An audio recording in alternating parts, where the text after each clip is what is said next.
رحمۃ اللہ وبرکاتہ. جزاکم اللہ خیر. آج سورہ یوسف کو ہم ذرا ویل ٹرائی ٹو اینالائز.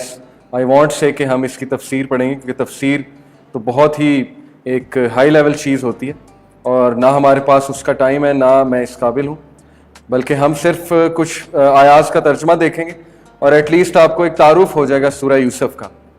تو کل جو میں نے آپ کو بیک گراؤنڈ سورہ یوسف کا بتایا تھا اس کو ہی کنٹینیو کرتے ہیں. میں نے آپ لوگوں کو بتایا تھا کہ سورہ یوسف اس ٹائم پہ نازل ہوئی ہے. اس کی ٹائمنگ چیک کریں. اس کی ٹائمنگ ہے کہ جب نبی اکرم صلی اللہ علیہ وسلم پہ ایام الحزن جو ہے وہ چل رہے تھے، ان کے غم کے دن جنہیں کہتے ہیں، کیونکہ حضرت خدیجہ رضی اللہ عنہا کی ڈیتھ ہوئی، جو ان کی وائف تھیں، بیلوڈ وائف تھیں، پہلی بیوی تھیں. کتنا ساتھ دیا خدیجہ رضی اللہ عنہا نے. اللہ کے نبی صلی اللہ علیہ وسلم جب بھی خدیجہ رضی اللہ عنہا کو یاد کرتے تھے تو بہت ہی اچھے خوبصورت الفاظ میں یاد کرتے تھے اور رو بھی پڑھتے تھے اکثر. ایک بار حضرت عائشہ صدیقہ رضی اللہ عنہا نے، چونکہ وہ ظاہر ہے ینگ تھیں، تھوڑا مزاج ینگ لوگ کا آپ کو پتہ ہے مذاق کا ہوتا ہے، ہنسی مذاق کا مزاج ہوتا ہے، تو انہوں نے کہہ دیا اللہ کے نبی صلی اللہ علیہ وسلم کو کہ کیا آپ اولڈ وومن کو یاد کرنا نہیں چھوڑیں گے، یعنی آپ ہر وقت یاد کرتے رہتے ہیں انہیں. تو اللہ کے نبی صلی اللہ علیہ وسلم نے کہا کہ عائشہ اس جیسی کوئی نہیں ہو سکتی، کیونکہ انہوں نے میرا تب ساتھ دیا تھا جب سب نے میرا ساتھ چھوڑ دیا تھا، اور تب مجھے سچا کہا تھا جب سارے جھوٹا کہہ رہے تھے. سچ اس خدیجہ رضی اللہ عنہا. تو ایک بندے پہ مسلسل مشکلات آ رہی ہوں نا تو وہ بندہ آسانی ڈھونڈ رہا ہوتا ہے سائیکولوجیکلی اسپیکنگ.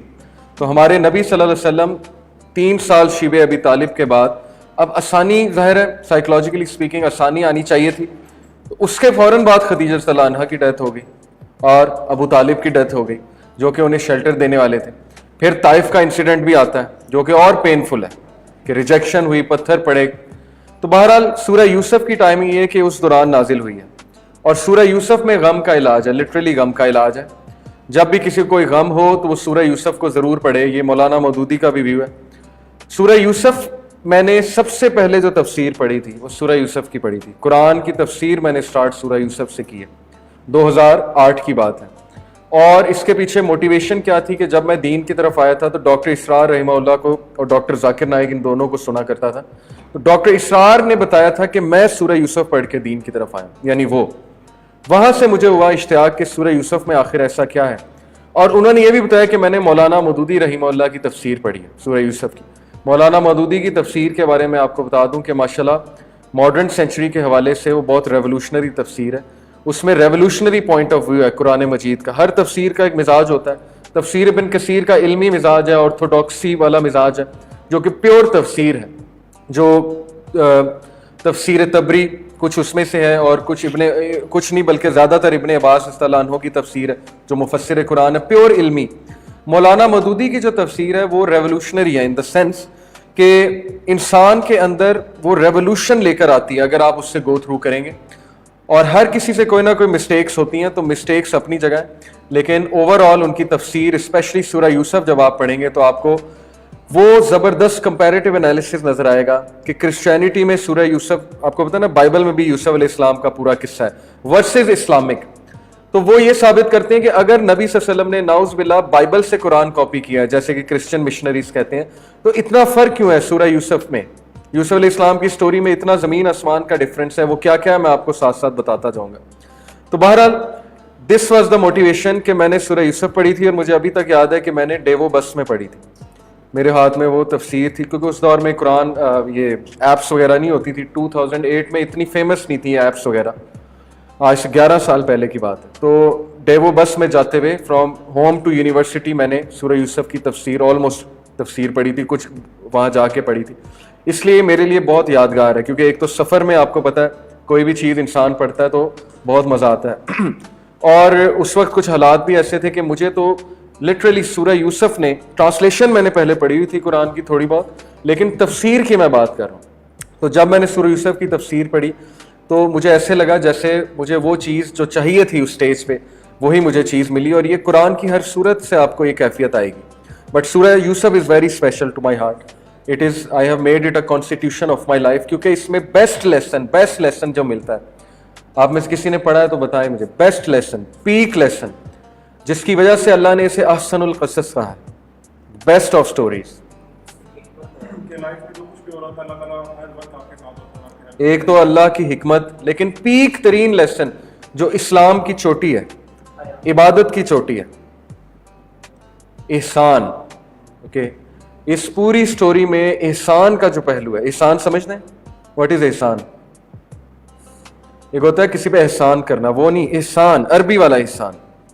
محسنین, ان اللہ یحب المحسنین, بے شک اللہ سبحانہ و تعالی محبت کرتے ہیں محسنین, احسان. اور یہ آیت کوئی 5-6 بار ہے سورہ یوسف میں. احسان کیا ہوتا ہے؟ Doing some thing extra. Goodness تو کرتے ہیں آپ, لیکن اور زیادہ گڈنس کرتے ہیں. اس کی میں اکثر مثال دیا کرتا ہوں کہ اسلام میں قرآن مجید کے مطابق 4 لیولز ہیں انسانی مزاج کے. اوکے, انسان کے یہی 4 مزاج ہو سکتے ہیں. نمبر 1 ظلم, نمبر 2 عدل, نمبر 3 احسان, نمبر 4 اتقان. اتقان is the highest level of excellence. اتقان قرآن مجید کی ایک آیت سے پروون ہے.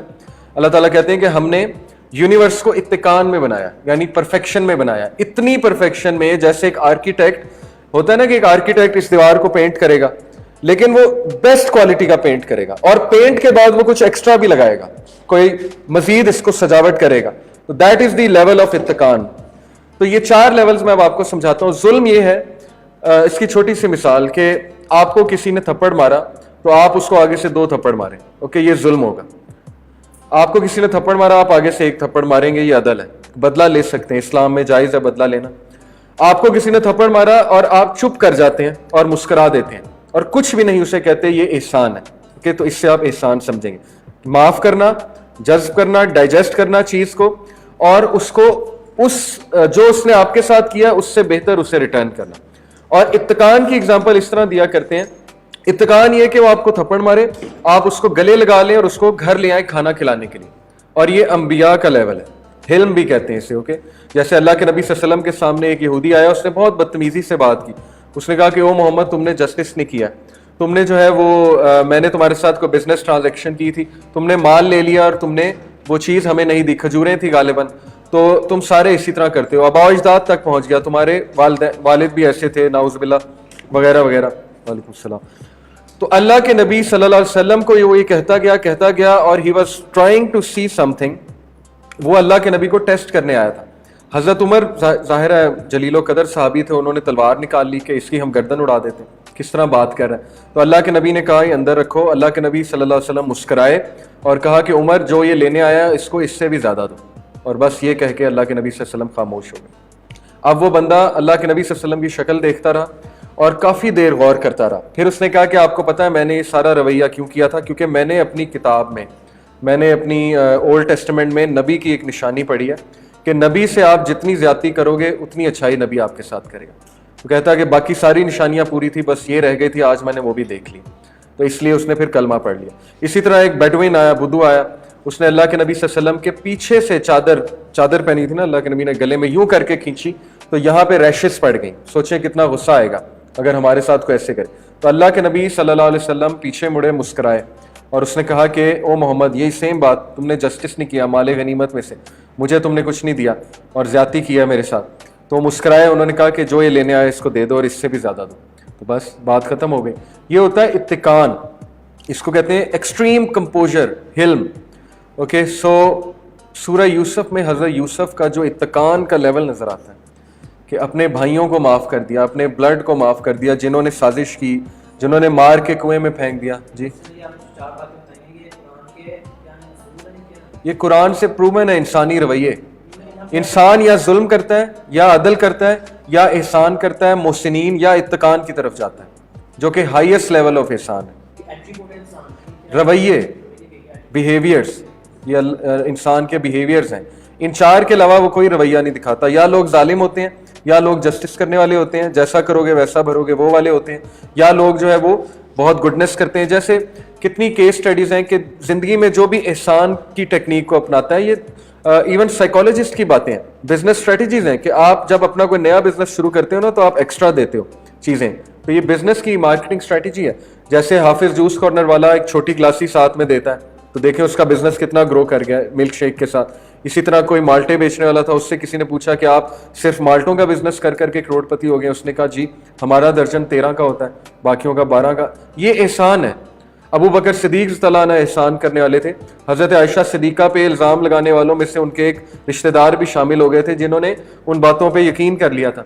اور ان کا تو پھر اللہ تعالیٰ نے سورہ نور کی وہ آیت نازل کی کہ لوگوں کو معاف کرو, کیا تم نہیں چاہتے اللہ تمہیں معاف کرے؟ تو ابو بکر صدیق نے کہا یہ آیت میرے لیے, اور ابو بکر صدیق نے پھر اس کو معاف بھی کیا اور پہلے سے زیادہ دینے لگ گئے, پہلے جتنی دیتے تھے اس سے اماؤنٹ بڑھا دی. یہ ہوتا ہے احسان. تو احسان یہ ہے کہ آپ کسی کو معاف بھی کریں, کسی کے لیے اچھائی بھی کریں, کسی کے لیے آسانی پیدا کریں, ٹو پلیز آلمائٹی اللہ. جیسے حدیث میں احسان کی یہ بھی آتی نا کہ جب تم عبادت کرو تو احسان کے ساتھ کرو. احسان یہ کہ تم اللہ کو دیکھ رہے ہو, اور اگر تم ایسا نہیں کر سکتے تو یہ سوچو کہ اللہ تمہیں دیکھ رہا ہے, تو اس سے احسان کا درجہ آئے گا عبادت میں. اور احسان یہ بھی ہے کہ حدیث میں آتا ہے کہ اللہ کے نبی صلی اللہ علیہ وسلم نے فرمایا کہ جو کوئی صحیح ہونے کے باوجود لڑائی چھوڑ دے تو اس کے لیے جنت کے کونے میں ایک گھر ہے. یعنی کہ لڑائی سے اگر فتنہ پھیل رہا ہے اور آپ صحیح ہیں تو آپ پیچھے ہٹ جائیں. اب اس کی تشریح کیا ہے؟ آپ یہ پوچھیں گے کہ نہیں اپنے رائٹ کے لیے لڑنا چاہیے, اگر آپ حق پہ ہیں تو لڑائی کرنی چاہیے.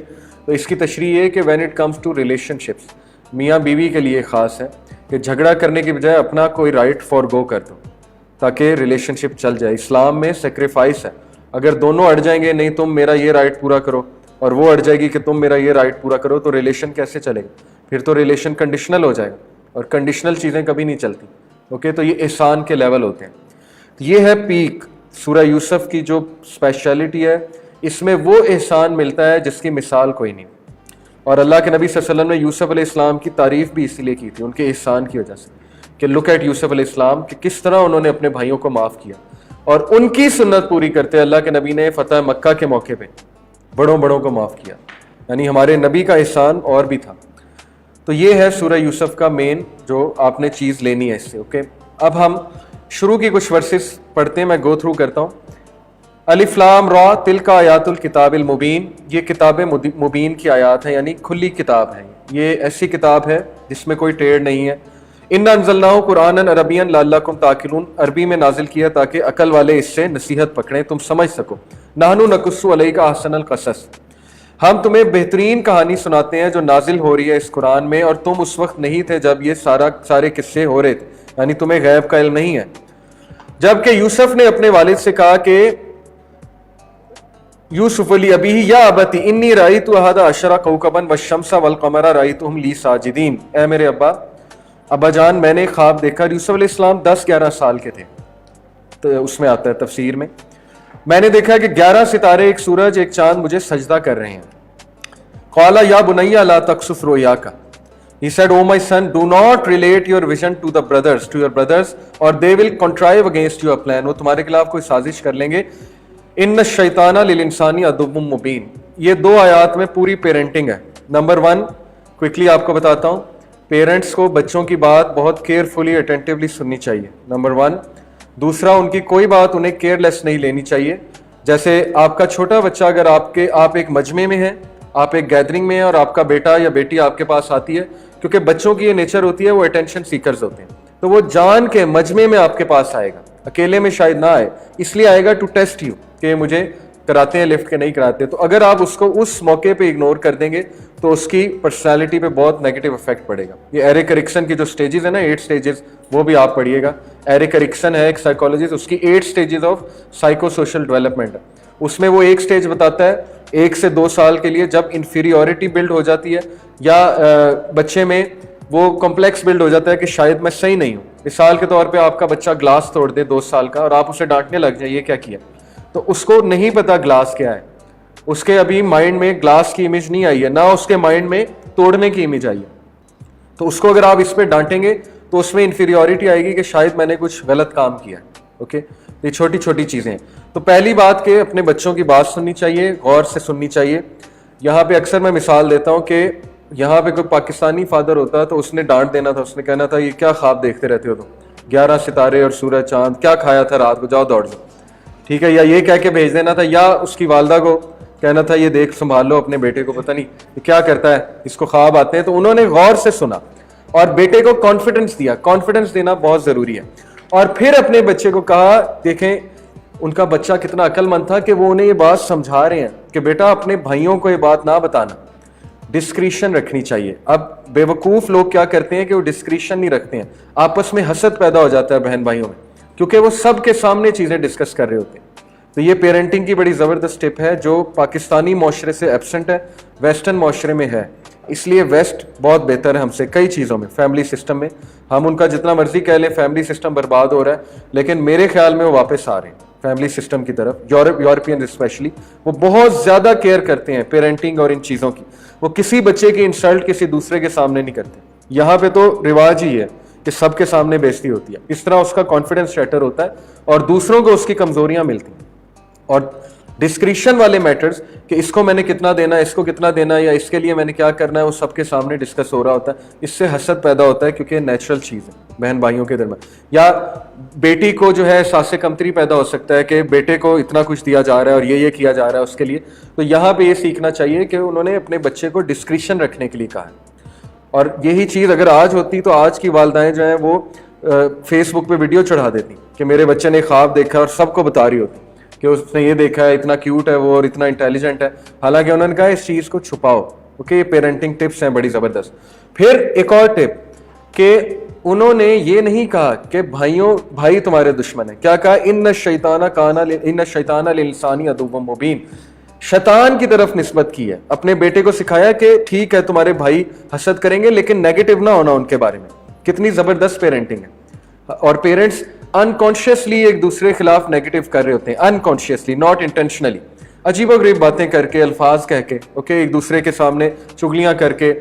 تو کیا چغلیاں بچوں پہ اپلائی نہیں ہوتی؟ ہمارے پیرنٹس شاید سمجھتے ہیں کہ چغلیاں بچوں پہ اپلائی نہیں ہوتی ہیں. چغلیاں سب سے پہلے فیملی والوں پہ اپلائی ہوتی ہیں.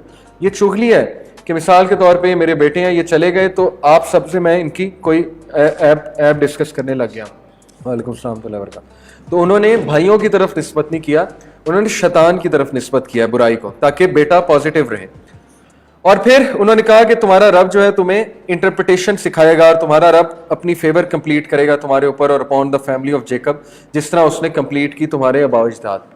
اس سے ایک اور پیرنٹنگ لیسن یہ آتا ہے کہ باپ فیملی کو جوڑ کے رکھتا ہے. باپ ہیڈ آف دا اسٹیٹ ہوتا ہے, ہیڈ آف دا فیملی ہوتا ہے, اور وہ بچے کو اپنی ایکسٹینڈیڈ فیملی کے بارے میں بتاتا ہے, اپنے دادا کے بارے میں, اپنے والد کے بارے میں, اس کے دادا کے بارے میں. یعنی کہ بار بار یاد دہانی کراتا ہے شجرہ نسب کی, تاکہ فیملی روٹ اسٹرانگ ہو. اوکے, بچہ جو ہے وہ کہیں کھو نہ جائے, اس کو پتہ نہ ہو کہ میں کون ہوں, کس فیملی سے ہوں. اور ایک اور ٹیکنیک, ان ربک علیم حکیم, بے شک تمہارا رب علیم حکیم ہے. اپنے بچے کو کیا تعلیم دے رہے تھے؟ اللہ کے بارے میں. تو بچوں کو اللہ کے ایٹریبیوٹس, اللہ کے بارے میں تعلیم دینا, یہ لٹرلی فرض ہے باپ کے اوپر کہ وہ بچوں کو اللہ کے بارے میں بتاتا رہے. لقد کان, اور میں آپ کو ایک بات بتا دوں کہ چھوٹے بچوں کے کویسچنس کو ایزی نہ لیا کریں, کیونکہ 2 سال سے لے کے 6 سال تک ان کی سائیکو سوشل ڈیولپمنٹ پیک پہ ہوتی ہے. ان کا ہر سوال سیریس ہوتا ہے. اگر وہ آپ سے پوچھیں کہ یہ کس طرح چلتا ہے موبائل تو خیر نہ بتائیں. اگر وہ آپ سے کسی چیز کے بارے میں پوچھیں یہ کیا ہے اور آپ کیا کر رہے ہیں, تو آپ صحیح جواب دیں. ٹھیک ہے, جیسے میری نیس نے مجھ سے پوچھا تھا کہ اللہ کو کس نے بنایا, اور میں بڑا حیران ہوا تھا کہ 6 سال کی بچی کے مائنڈ میں سوال کہاں سے آ گیا. لیکن پھر میں نے اسے پوری سورہ اخلاص بتائی, جو کہ ٹروتھ ہے. صحیح جواب دینا چاہیے نا, بجائے کہ ہم کوئی من گھڑت واقعہ بتائیں یا عجیب و غریب سی بات بنائیں, کیونکہ اس ایج میں بچہ سیکھ رہا ہوتا ہے, اس کے مائنڈ میں جاری ہوتا ہے, بہت زبردست آبزرور ہوتا ہے بچہ, تو اس کو بتاتے رہیں. پھر یہ ہوا کہ اس کے سٹوری, اللہ کہتے ہیں کہ لقد کان فی یوسف و اخوتہ آیات للسائلین, سمجھنے والوں کے لیے, سوال کرنے والوں کے لیے یوسف اور اس کے بھائیوں میں بہت سی نشانیاں ہیں. کیا نشانیاں ہیں؟ قریش مکہ تم سے سوال کر رہے ہیں نا, تو انہی کے لیے نشانیاں.